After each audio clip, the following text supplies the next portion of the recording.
the last stripe setting a small town in rural Alabama, present day. Prologue: the town of Dry Creek hadn't changed in 50 years. It was the kind of place where time rusted on the fences, and folks remembered your grandfather more than they remembered your name. Patriotism ran high, but so did quiet prejudice handshakes for veterans who looked the part, and suspicious glances for those who didn't part. A stranger returns the Greyhound bus, wheezed into Dry Creek's single-stop depot late on a Monday afternoon. From it stepped Elijah Eli Mason, a tall black man in his late 50s with a quiet demeanor and a bag slung over his shoulder. He wore a plain brown coat, slacks, and old combat boots polished to a shine no one knew who he was not anymore. He walked from the depot to the edge of town, past shuttered stores and faded flags. He didn't stop until he reached a rundown house with a rusted mailbox that still bore his father's name, Mason. The house had been empty since his mother passed away 5 years ago. No one came to the funeral part, the diner. On Wednesday, Eli walked into Lou's Diner, a greasy spoon that served more gossip than food. The moment he entered, the place went quiet. Conversations dipped. Heads turned.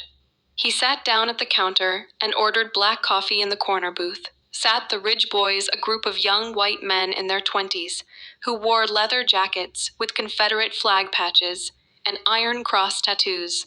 Their leader, Tanner Ridge, was known for his cruel streak and a father who ran half the police department.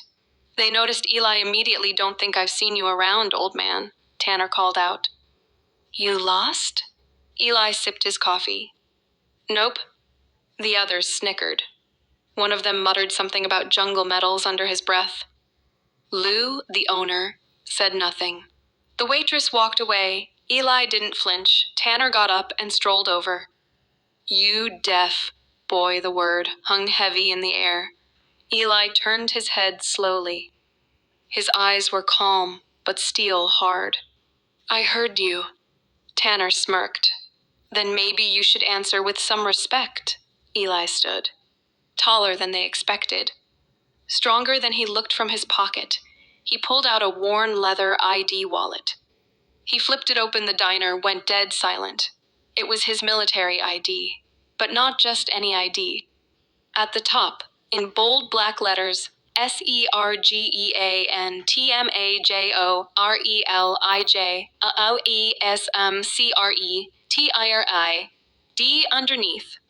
A Medal of Honor emblem behind it, a folded letter of commendation signed by a former President. Tanner's smirk faded. What is this?" One of his boys stammered.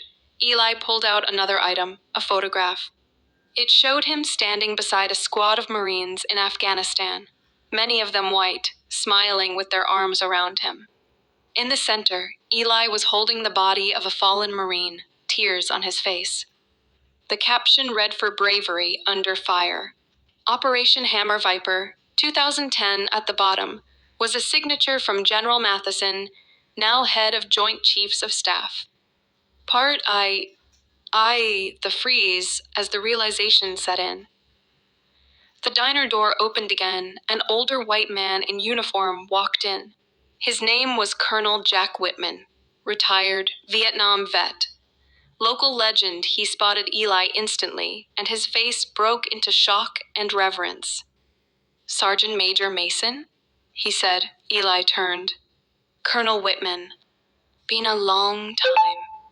Without hesitation, Colonel Whitman stood at attention and gave a crisp salute. The Ridge Boys stared, stunned. "Gentlemen," Colonel Whitman said, "you're standing in front of one of the most decorated soldiers in United States history. He pulled my son out of a burning Humvee while under RPG fire. He carried him 2 miles under gunfire, with 2 broken ribs." Tanner Ridge's lips parted, but no words came out. Whitman turned to Eli. "If these boys give you trouble again, you call me. Hell, call Fort Benning. You're family to us, part IV respect earned." The Ridge Boys left quietly, shame all over their faces. One of them even muttered, "I'm sorry," on the way out. Lou finally came over, shaking his head. "Why didn't you ever say who you were?" Eli just smiled. "Didn't need to." Word spread fast in Dry Creek. The man they once dismissed was now the subject of reverence. Veterans showed up at his door. High school students came for interviews. Even the mayor gave him a key to the city. But Eli stayed the same quiet, dignified, planting flowers in his mother's old garden. Epilogue. The letter months later, a letter arrived. Handwritten, Dear Sergeant Major Mason, I was one of those idiots at Lou's Diner. I joined the National Guard. I've been learning. I read about you everything. I don't expect forgiveness. But thank you for not ending me that day respectfully. Luke Ridge. Eli folded the letter, slid it into a drawer with others like it, and went back to planting flowers. His war was over. But in a town like Dry Creek, sometimes peace comes wearing stripes.